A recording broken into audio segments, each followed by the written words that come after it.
क्या आपने पनडुब्बा को देखा है? पनडुब्बा क्या होता है? जवाब दीजिए। खैर ठीक है, आप लोग जवाब नहीं दीजिएगा तो हम ही आपको जवाब दे देते हैं कि पनडुब्बा क्या है। तो पनडुब्बा जो है सो प्रेतात्मा है, भूत प्रेत जो बोलते हैं ना, वो भूत प्रेत ही है। यानी कि जो मनुष्य पानी में डूबा, पनडुब्बा पानी में डूबा, तो जो पानी में डूबा मुँह गया, मुआ हो गया, पनडुब्बा हो गया। तो जो मनुष्य या पशु पक्षी भी हो सकते हैं, ऐसी कोई बात नहीं कि केवल मनुष्य ही होते हैं, मनुष्य के अतिरिक्त पशु पक्षी भी हो सकते हैं जो पानी में डूब करके मर गए। तो मैंने अकाल मृत्यु मर गए, उनकी आयु पूरी नहीं हुई थी, आयु पूरी होने से पहले ही मर गए ना। तो जितना दिन उनका आयु रहेगा उतना दिन तक उनको पनडुब्बा बनकर रहना होगा, पहली बात। मान लिया कि उनका आयु 100 वर्ष था और 50 साल की उम्र में डूब कर मर गए, तो बाकी 50 साल बच गया। तो बचा हुआ जो आयु उनका जो था, उतना दिन तक उनको पनडुब्बा बन करके वहीं पर रहना होगा जहाँ पर वो डूबे हैं। तो यही हो गया आपका पनडुब्बा। और पनडुब्बा की आयु कितनी होती है? तो पहला आयु तो बतला दिया कि जो मनुष्य या पशु पक्षी डूब कर मरे और उनकी आत्मा वहीं पर भटक गया, वहीं पर रह गया, आगे की ओर नहीं जा सका, है ना, अपने अनंत काल की ओर अनंत पथ पर नहीं गया, वहीं रह गया। तो वो माने कि आत्मा जो है सो पनडुब्बा बन करके रहता है। तो उनका अपना आयु जो होता है वो फिर कुछ अलग हो जाता है। जैसे धरती पर या धरती से ऊपर देवलोक, राक्षस लोग, 14 भुवन, तीनों लोग जो भी हैं, सब जगह लोग रहते हैं और सब लोग का आयु अपना अलग अलग होता है। उनका दिन अलग होता है, साल अलग होता है, आयु अलग होता है। तो इस तरह से उनका उस योनि में चले जाने के बाद या तो अपना पूर्व योनि के अनुसार, पहले जन्म के अनुसार आयु पूरा करके और उससे मुक्त हो जाएंगे और फिर अनंत यात्रा पर चले जाएंगे, अनंत काल की ओर चले जाएंगे। या फिर अपने दुख सुख है पाप अनुभव करके पुनर्जन्म ले लेंगे, कहीं पर आ सकते हैं। तो ये हो गया आपका पनडुब्बा। आम मनुष्य की तरह रह सकते हैं, साधारण मनुष्य की तरह भी दिखाई दे सकते हैं, जिनको पहचानना कठिन है। कुछ डरावने भी हो सकते हैं, कुछ अपना रूप बदल करके किसी दूसरे पशु पक्षी के रूप में भी हो सकते हैं, इसलिए इनको पहचानना आसान नहीं होता है। कुछ तो डरावने रूप में होते हैं, कुछ जो है सो हम मनुष्यों को देख करके छपाक से पानी में कूद जाते हैं, भाग जाते हैं, तो पता लगता है कि हाँ वो पनडुब्बा था, है ना, क्योंकि वो पानी में डूब मरा था, लेकिन स्थल पर आकर को अपना आराम विश्राम कर रहा था, अपना धरती का आनंद ले रहा था। लेकिन हम लोग को देखने के कारण वो भयवश जो है सो पानी में डूब गया, भाग गया, तो हो गया पनडुब्बा। तो ऐसा स्थिति यदि आपके साथ होता है कि आप कहीं जलाशय किनारे जाते हो और ऐसा लगा कि हमको देखकर कोई पानी में कूद गया, भाग गया पानी में, तो कौन हो सकता है? यदि कछुआ होगा या कोई और जलीय जीव होगा जो कि जल में भी रहता हो और ऊपर भी रहता हो, तो ऐसे जीव भी जो है ना हम लोग को देखकर भाग जाते हैं। जैसे मगरमच्छ है, घड़ियाल है, बड़ा बड़ा कछुआ है, बेंग है, मेढक, फ्रॉग, तो ये सब भी जीव हो सकते हैं, ऐसी कोई बात नहीं है। लेकिन फिर भी आपको ऐसा अनुमान लग जाएगा कि वो सामान्य जीव न होकर सामान्य जीव था, है ना। उसको कूदने के, चलने के कला ढंग देख करके या जल में जो कूदा उसका आवाज़, जल कितना ऊपर उछला, उसके आधार पर हम अनुमान लगा ले सकते हैं। अब रह गया पहचानने की बात। तो पहचानना बड़ा कठिन है। यदि वो सामान्य मनुष्य के रूप में रहेंगे या पशु पक्षी के रूप में रहेंगे तो पहचानना कठिन है। पहचान है कि वो आपसे बातचीत करना नहीं चाहेंगे, है ना, वो आपसे कनी काटना चाहेंगे, या हो सकता है कि बातचीत भी कर सकते हैं। अब उनके मन के ऊपर रह गया। और ऐसे लोग कहते हैं कि इन सब चीज़ों का आँख का पपनी नहीं गिरता है। मनुष्यों का जो है ना, यहाँ का पपनी ऊपर नीचे होते रहता है, सही सही सही से। ऐसे इसलिए उनका नहीं होता है। फिर उनका पैर जो है सो जमीन में सटा हुआ नहीं रहता है, क्योंकि वे इस लोक का प्राणी नहीं रह गए ना। जो इस लोक का प्राणी है इस धरती का, उनका ही पैर जो है सो जमीन पर सटेगा, और नहीं तो उनका जमीन से पैर कुछ ऊपर रहता है। अब इतना ऊपर रहता है कि हम गौर नहीं कर सकते हैं, ध्यान नहीं दे सकते हैं, और ध्यान देंगे तो पता भी नहीं चलेगा। अब 1-2 इंच ऊपर रहेगा तो अपन बात अनुमान नहीं लगेगा। हाँ, अब ज़्यादा रहेगा, 2-4 हाथ रहेगा, 1-2 बिट्टा ऊँचा रहेगा तो पता चल जाएगा। लेकिन वो छिप जाते हैं, अपने आप को छुपा लेते हैं, तो उनका पैर धरती से ऊपर होगा, परंतु थोड़ा सा ऊपर होगा, सटेगा नहीं, जो कि हम लोग नहीं देख पाएंगे, नहीं पहचान पाएंगे। अरे पहचान लिए तो फिर क्लियर हो गया, है ना, तब तो प्रत्यक्ष हो गया, प्रगट हो गया वो चीज़ था। अब जो है, यदि आप जलाशय में जाते हो, है ना, तो ऐसी स्थिति जलाशय न जाए, धोखा हो सकता है। जलाशय में वैसा समय जाएं कि जिस समय में मनुष्यों की संख्या वहाँ पर अधिक हो और सभी लोग जलाशय में जा रहे हो स्नान करने के लिए या किसी काम के लिए। लेकिन बिल्कुल एकांत हो, बिल्कुल अकेला हो, अर्धरात्रि हो, दोपहर हो, या उस तरह का मौसम खराब हो जिसके चलते वहाँ पर मनुष्यों की संख्या न हो, केवल आप ही हैं, और ऐसी स्थितियों के मनुष्य दिखाई दे गया, है ना, तो सावधान हो जाइए, धोखा हो सकता है। तो ऐसी स्थिति जलाशय में ना जाए, क्योंकि पनडुब्बा हो सकता है।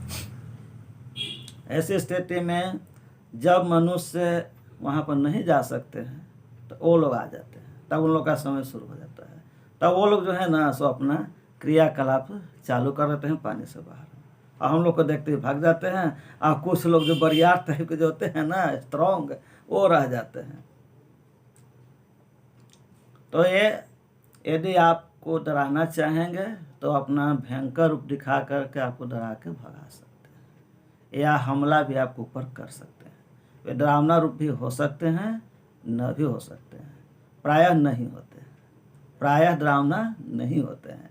लेकिन वे जब डराना चाहेंगे आपको, तब वो अपना डरावना रूप दिखा सकते हैं, या आक्रमण करने के लिए, हमला करने के लिए, अटैक करने के लिए, ऐसे नहीं।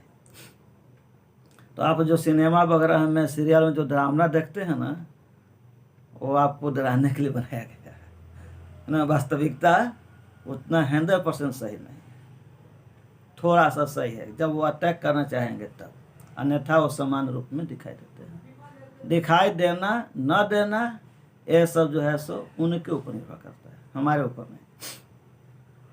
वे हमसे बात करेंगे न करेंगे उनकी इच्छा, वो हमारी इच्छा के अनुसार नहीं चलेंगे। हाँ, यदि आप कोई आप तांत्रिक हैं, तांत्रिक क्रिया जानते हैं, उस तरह के कार्यक्रम आप करते हो, जानते हो, तो आप एक विशेष प्रकार के आदमी हो गए, तो आपके लिए संभव है। ये सामान्य जन के लिए ऐसा संभव लगभग नहीं है। अब रह गया कि आपने पनडुब्बा देखा है, तो जी हाँ, हमने देखा है।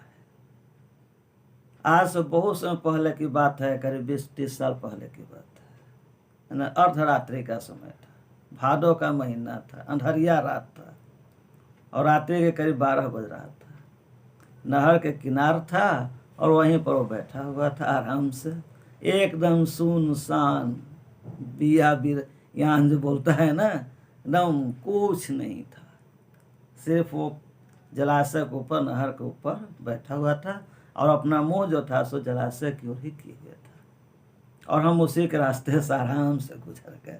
हम समझ गए कि इतनी अंधेरी रात में, भादों की अंधेरी रात में, सुनसान में, अर्धरात्रि में और कौन हो सकता है, और अकेला। मनुष्य रहेगा तो कोई और रहेगा, या यदि मनुष्य रहता तो हमसे बात करता, बातचीत करता, है ना। लेकिन ऐसा कुछ नहीं किया, तो वो अपना आराम से बैठा रहा, हम भी आराम से रास्ता धर के चले गए। तो अब आइए कि अब हम ऐसी स्थिति में क्या करें। जब हम इन सब चीज़ों को देख लिया, है ना, तो देख लिया, समझ लिया, तो अब क्या करें, भाग जाएं दौड़ के, या उससे लड़ जाएं। तो दोनों ही बात गलत है। ना तो उससे आप लड़िए और न डर करके भागिए, दोनों हानिकारक होगा। तब क्या करें, मने मने मनाहु कुलाने या वो प्रसन्न महेश भवानी, यानी जिनकी आप प्रार्थना करते हो, जो आपको इष्ट देव हों, हनुमान जी, दुर्गा जी, या जो भी आप अपने दिल से जिसको जानते हो, अच्छा लगता हो, जो भी देवी देवता हैं उनको आप स्मरण कीजिए कि आप हमारी रक्षा कीजिए, बोल करके नहीं, मने मने, और मने मने कोई मंत्र का उच्चारण करते रहिए। ओम नमः शिवाय हुआ, नमः शिवाय हुआ, ओम हनुमते नमः हुआ, गायत्री मंत्र हुआ, दुर्गा मंत्र हुआ, जो भी मंत्र हो आप मने मन उच्चारण करते रहिए और आराम से, आराम चाल में धीरे धीरे आप वहाँ से पीछे की ओर चले जाइए। यही अच्छा उपाय है। ना उनसे लड़िए, ना उनसे भागिए, ना उनसे बातचीत कीजिए। यदि आप समझ गए, यदि हमारे बातों पर गौर कर करके यदि आप उनको पहचान लिया, समझ लिया, तो कहते वहाँ से कन्नी काट के चलाइए, उनके बात में बताइएगा। यदि कभी जलाशय के किनारे पर आप हों, अकेले हों, और ऐसा समय हो कि कोई और नहीं आ सकता है, पहले से कोई एक ही आदमी हो, या ज़्यादा भी हो सकते हैं, ज़्यादा भी हो सकते हैं, वहाँ पर जितने भी दुख मरे वो सब हो सकते हैं, है ना। तो सचेत होना है। वो जब भी भागेंगे तो जलाशय की ओर ही जाएंगे, जलाशय से दूर वो लोग नहीं जाना चाहेंगे। इनका वो पक्का पहला पहचान भी होगा ना। तो ऐसी स्थिति में जलाशय मत जाइए, संभल जाइए, पहचानिए, धोखा मत खाइए। यही आपको हम सलाह दिया, यही आपको पन डूबा। तो ठीक है, हमारे ज्ञान से शायद आपको भी ज्ञान प्राप्त हुआ हो, लाभ उठाइए, अच्छी बात है। मेरा वीडियो आपको पसंद पड़ा तो लाइक कर दीजिए, और शेयर ऐसे व्यक्ति के पास कीजिएगा, है ना, छोटे छोटे बच्चों के पास मत शेयर कीजिएगा, है ना। जो समझदार हो, सियाने लोग हों, उन लोग के पास शेयर कीजिएगा, धड़ल्ले से किसी के पास नहीं, सोच समझ करके कि ये वीडियो किसके पास शेयर करने लायक है। जिनके पास शेयर करने लायक है तो उनके पास शेयर कर दीजिए। मेरा चैनल को सब्सक्राइब नहीं किए हैं तो सब्सक्राइब कर दीजिए, कमेंट कर दीजिए, अच्छी मनोबल को बढ़ाइए कि और भी वीडियो हम आपको दें। घंटी बजा दीजिए और घंटी कर दीजिए। हाँ, तो ये नहीं बताया कि जो मैंने देखा था नहर के किनारे पर, वो तो अनुमान तो हम लगा लिया, बाद में हमने उसका चर्चा किया दूसरे दिन गांव वालों से कि हमने ऐसा ऐसा चीज़ देखा। तो कहने कि न जानते हैं, वो फलना बूढ़ा बाबा नलथीन। अब नाम हम नहीं धरेंगे भाई, क्योंकि नाम धरना अच्छा तो नहीं होगा, है ना। सच्ची घटना है, परंतु सत्य को छिपाना भी पड़ता है ना। तो उन व्यक्ति का हम नाम नहीं धरेंगे। तो लोगों ने बतलाया कि वही थे, है ना, वही बूढ़ा बाबा थे, वो आत्महत्या कर लिए थे परिवार के कलह से ना, पारिवारिक कलह के कारण वो आत्महत्या बुढ़ापा में किए थे। और बेचारे बहुत लाचार थे शरीर से, और वो ऐसे लाचार व्यक्ति को परिवार वाले भी अनादर ही कर देते हैं, नफरत करते हैं, इससे वो ऐसा कर गुजरे थे। तो लोगों कहा कि आप जिसको देखा वही थे। जय हिंद, जय भारत। यदि आपको डर लग रहा हो तो हनुमान चालीसा पढ़ लीजिए या हनुमान जी का नाम ले लीजिए।